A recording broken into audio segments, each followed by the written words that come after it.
Okay, so it's slightly different this week. Obviously, in the run-up to Shavuos, I thought we'd look at something which, although not actually a mitzvah itself, actually has some very interesting implications in terms of our approach to Torah and mitzvahs. So, if we look at the narrative leading up to the giving of the Ten Commandments, the Torah tells us, and in fact, actually, if I bring up the actual text itself, is worth looking at in context. Open another window. 1 second.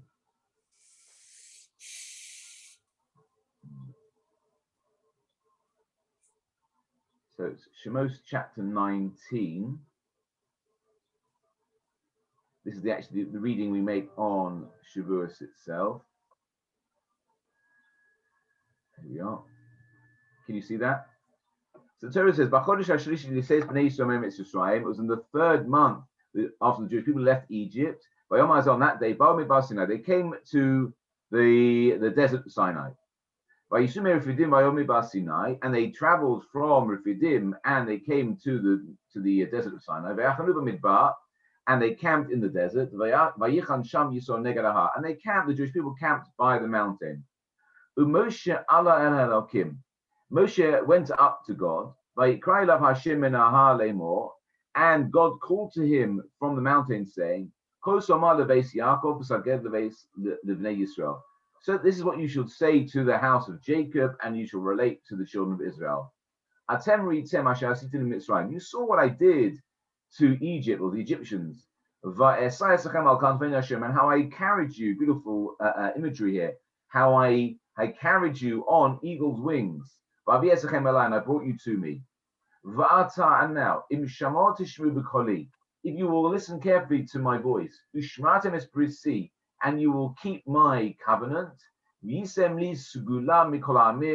you will be translated as treasured possession, but the this idea of a chosen people from amongst all the people, because the whole earth is mine. And you shall be a kingdom of priests in the holy nation. These are the things, says God, you should say to the children of Israel. This is what Hashem said to Moshe. Moshe went and he told these things to the elders of the people. He placed them before him. All the things Hashem had commanded them to do. And all the people answered together. And they said, everything Hashem has said, we will do. Moshe returned and went back to God with the words of the Jewish people. He relayed back to God that the people willingly accepted on themselves. Okay. Torah goes on and says, Hashem says to Moshe, behold, I'm going to come to you in the thickness of a cloud, and all the people will hear as I speak to you. And they'll believe in you forever. Again, Moshe told God what the people had said. So Hashem says, Moshe, go to the people, and tell them or warn them that they should sanctify themselves holy today and tomorrow, and they shall change their clothes, wash their clothes. They shall be ready for the third day, because on the third day, because on the third day, then Hashem will descend in the eyes of all the people on Har Sinai. And here's our verse. You shall fence off the people around the people, saying, Ishamru lachem, be careful, alos bahar, be careful about touching it, ascending the mountain or touching it. Most you must, because anybody who touches it will surely die. You shall not touch it with a hand. They'll either be stoned or they'll be shot. As a person or animal, but when you hear the sound of the ram's horn being blown, then they can go up that mountain. And that's what Moshe did. He went down, he prepared the people, and he told them to be ready for 3 days, the third day. Okay, it's really this verse I want to look at, this idea Big Baltes Am Savid Lemor. And again, let me just change the sheets.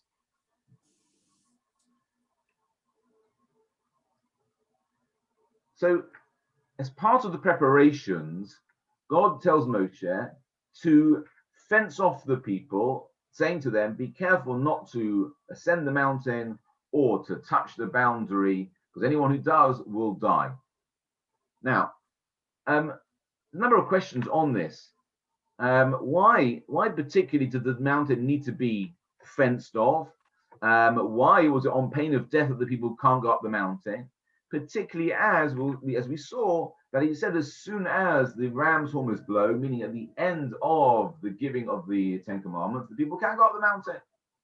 So why particularly at that moment do the people have to be warned? What's the whole purpose of this idea?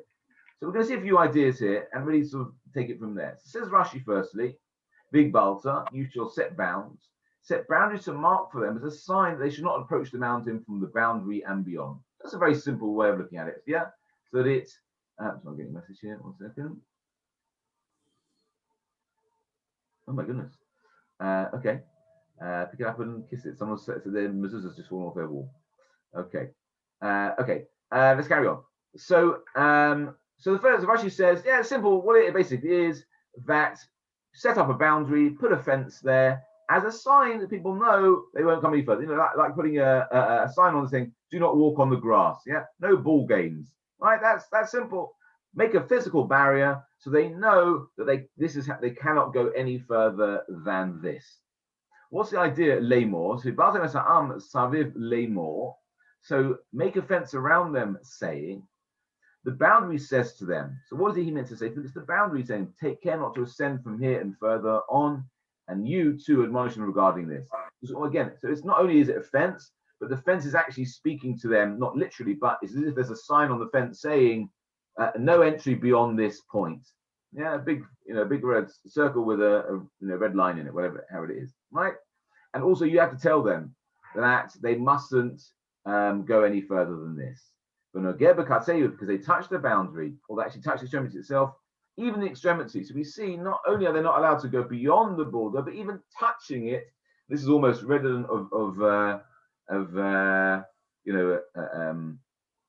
Chava, Eve, when she said that she mustn't touch the fruit. In fact, she was told she mustn't eat from it. You've got to know exactly what you can do. So not even touching it is permitted.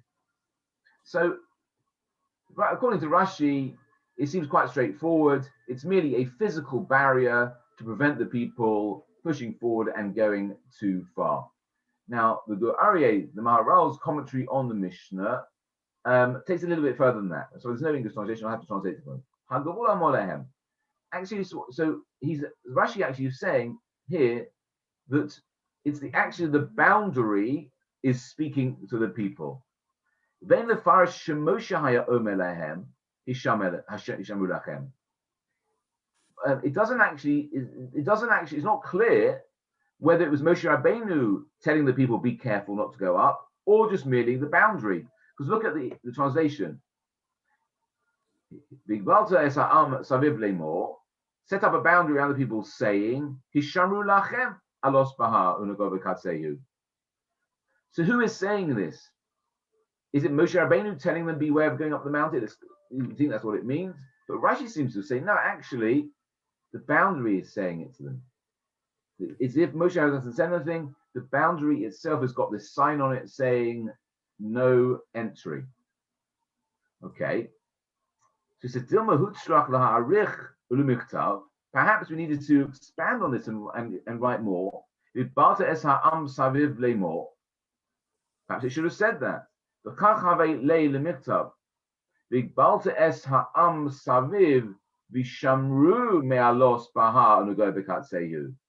Well, maybe it should have said,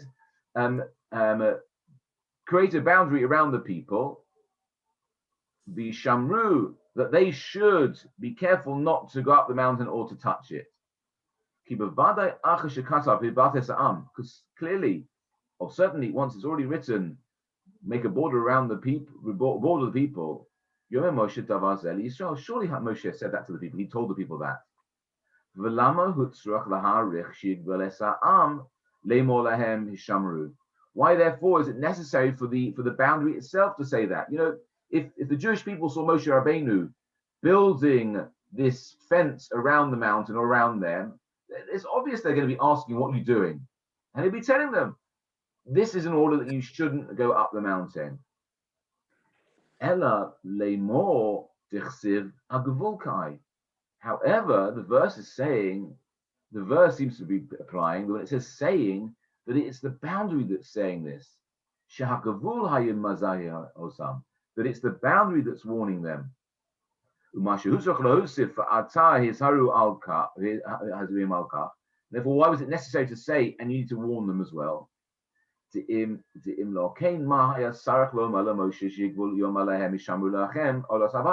Moshe is told, go and warn them, we saw was in that very next verse, go and warn them. Why did the boundary itself have to warn them? Why do you need to tell Moshe this? Actually, Moshe would learn it himself through a kal v'chomer, which is an fortiori argument. If the boundary itself warns them, has a warning sign on it, how much more so are you required to warn them? If the physical structure needed to have a warning on it, how much more so do I need to make a warning to them? So what is the need for what appears to be a double warning? So we'll come back to that in a moment. You understand the question? This seems to be sort of almost like an overkill. You've built a barrier, you put a warning on the barrier, and Moshe Rabbeinu is also going to make the same warning as well. What's the concern here? So the Sfono says, so the people are warned, you touch the mountain, you will be put to death. So wanting to deter the people from being harmed in the event they would trample the boundary markers around the mountain in their eagerness to catch a glimpse of God. Yeah, so this sounds to be like pure crowd control. The people would get overexcited, desperate, and they would push through the boundaries, and they would end up being killed. Such people, if they were to become victims of their own folly, would mar the entire joyful experience of the giving of the Torah by defiling the earth around them with their carcasses. They will cause their relatives to become mourners on what should have been the most auspicious experience of their lives. The presence of God, the Shekhinah, does not manifest itself to people in mourning. So, according to Tzforno, the warnings are necessary because we're concerned that people in their eagerness, they're so excited to be able to see God that they will forget. They won't see the boundary. They'll push the boundaries down. They won't see the warning on the boundary. They won't even listen to Moshe Rabbeinu's warning.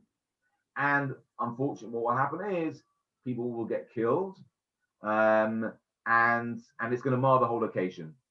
It's difficult not to think back, unfortunately, to a week or so ago, to Meron. Obviously, not trying to make comparisons, but there are inherent dangers when there are masses of people. That it only takes one small little thing to trigger off a whole chain of events that unfortunately can lead to catastrophic consequences. And this is what we're concerned about here, that this amazing moment when God reveals himself to the world, we don't want it spoiled by people getting over enthusiastic and going too far. So says the Sfono. A little bit further, the Al-Sheikh says, another commentary says, Hinei lemadnu yisbarach derech hamanashe es ha'am ha'aretz lekavanam elav yisbarach. Says the Al-Sheikh, actually, there's a deeper level to this, because you have to remember that the Torah is written for all generations. So this detail in relation to the giving of the Torah was not just meant for the people of that generation. Yes, of course, according to Sforno, it's there for a practical reason in order to avoid this moment being spoiled. But there has to be an eternal message to it as well. And it's this, says the Al-Sheikh, that it's there to teach us the correct way for us as human beings to approach God. And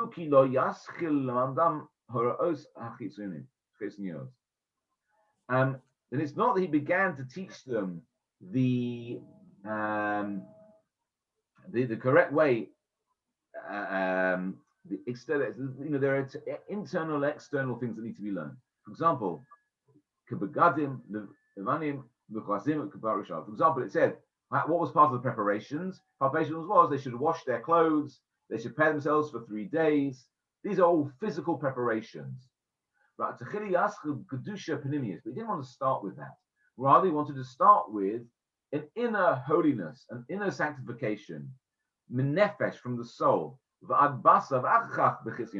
Firstly, inside, then outwards towards the externalities. That's why it said, Vikidashtem lahem Yom Macharat. Let me find the pasuk again.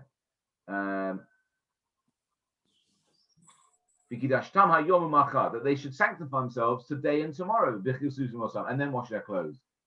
Yeah, that was verse 10. So that's how you fight. First, they need to sanctify themselves. Can you still see the? Let me just share it again. I'll show you again.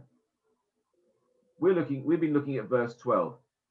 Set up the boundaries. But verse 10 says, "Go to the people because Hashem Hayom, sanctify them today and tomorrow. And they should wash their clothes. And they should be ready for the third day, because on the third day, then God will descend." And then it says, "Build up the boundaries."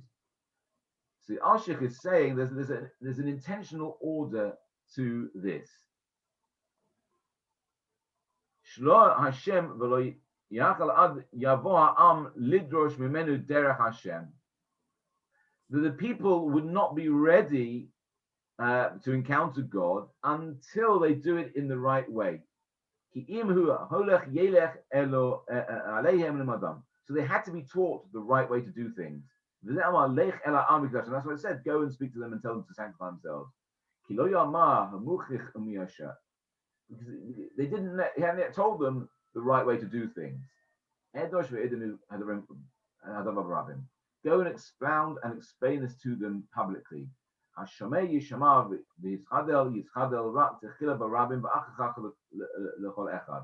and tell them so everyone can hear and everyone can start making the preparations publicly, and then go and tell each and every one of them. That's what it means. He made a boundary. Hishamru, Loshen Rabbim. It's all in the plural. Because the next verse says that in the singular. So there's got to be firstly, you speak to the masses and tell them the generalities of you need to prepare yourselves in the right way. And then you talk about the specifics. And he goes on and says, Od lamadnu, ki ha'oveh mitzvos Hashem misrachek mimenu Hashem. We need to understand the process of when a person does a mitzvah, they are automatically drawn closer to God. And the corollary of that, when a person does an aveira, when a person transgresses a mitzvah, they are automatically distanced from God. And that is why the message here was, the warning was, do not touch the boundaries itself. And for someone who transgresses this, it's told they will be stoned, they will be killed. Because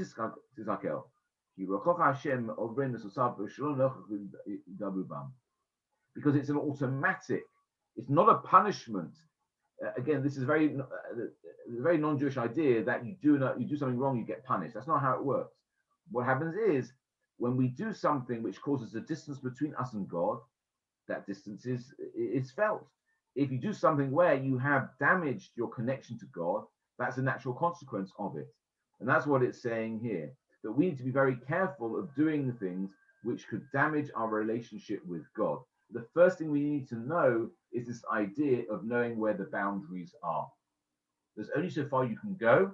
You need to know how to respect those boundaries. That's the very first thing, almost a prerequisite for the Torah itself, is to know that this idea, the concept of boundaries.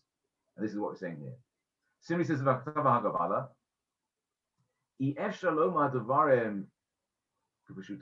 impossible to explain these matters according to simple explanation. Literally, that they were. You can't say. He says you can't say literally that there was a border or a fence put around them. Why? Because what does the language of surrounding them have to do with this?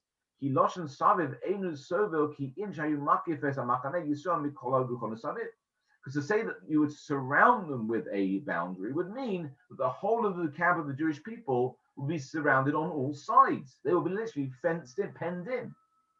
This wasn't necessary. This wasn't what happened, and this wasn't necessary. Because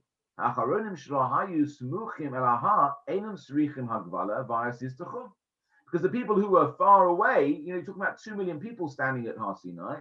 Not everyone could have a front row seat or stand. Those at the back weren't near enough to the mountain, didn't need a fence, and they didn't need this boundary. Nor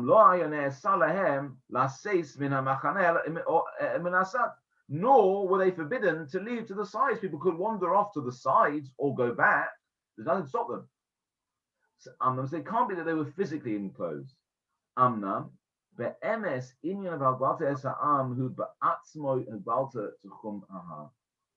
must be only that the truth is that the closing the people was only at the foot of the mountain itself.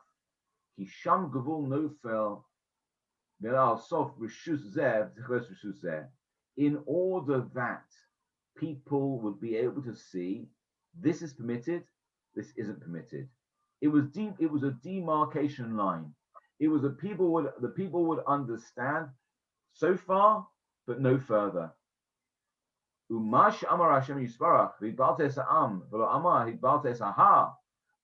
explains it. Since the Torah doesn't say you shall make a fence around the mountain, rather around the people. The mitzvah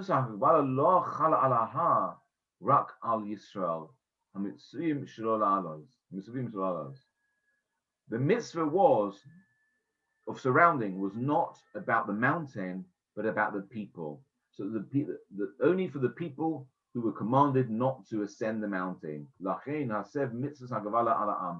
why the mitzvah of surrounding them was connected to the people and not to the mountain. It could have just said, make a fence around the mountain. Look at the verse again. It could have easily said, make a fence around the mountain, Saviv, to enclose the mountain. That's not what was said. It's make a fence around the people, because it's the people who are being told, do not ascend the mountain. Okay. One more source, Yakedes Yitzchak. So, says Yakedes Yitzchak, God has endowed man with an intellect, enabling him to measure and calculate his activities to avoid falling victim to pitfalls found in nature. Though nature may offer all the ingredients and raw materials necessary for life on the planet, it does not offer these raw materials ready for immediate use. Either the usable has not been separated from the unusable, i.e. ores containing a variety of metals that need to be refined, or there is an overabundance of certain materials which, when used in the condition they are found in, may be very harmful, but which, if used in carefully measured quantities, may be extremely beneficial. Man, too, possesses a wealth of characteristics which, if allowed to express themselves in an unrestrained, unregulated manner, would bring about his destruction rather than his progress in this world. In short, man's advantage consists in his ability to discriminate in areas where nature has been quite indiscriminate. Since the guide to successful application of human intelligence is Torah, it has become the ladder by means of which man ascends toward heaven on the one hand, and the divine spirit descends earthward towards him.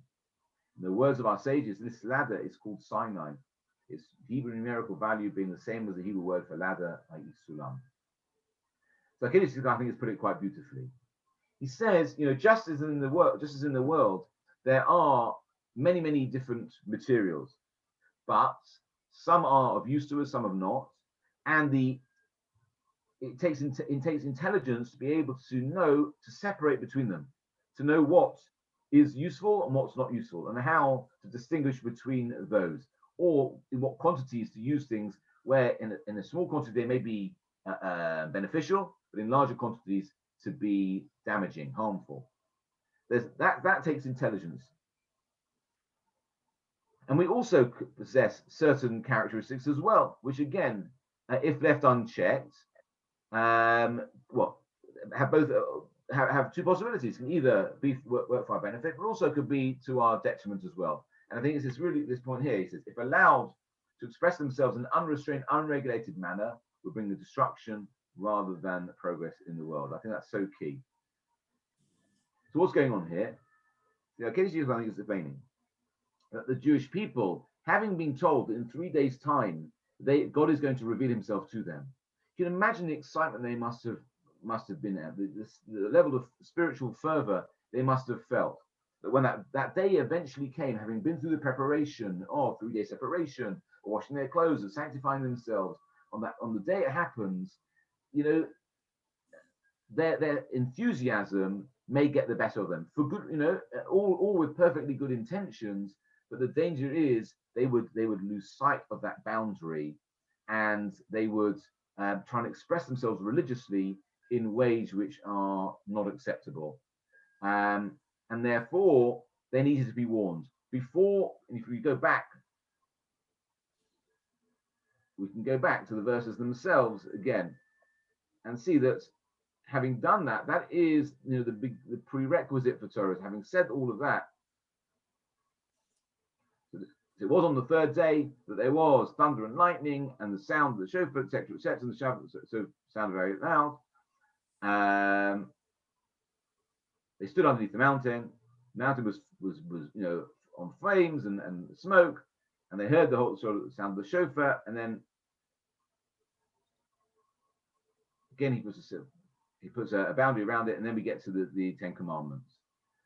So we see that just before God gives the Jewish people the Ten Commandments, they need to learn a very invaluable lesson, which is you have to understand the basis of a relationship with God is to know where the boundaries are. Just in human realms as well, relationships are based on boundaries. People need to know what's acceptable behavior and what's not acceptable behavior. Sometimes people get carried away in excitement, etc., and they again, with the best will in the world, go beyond the line. They cross a line, which is unacceptable.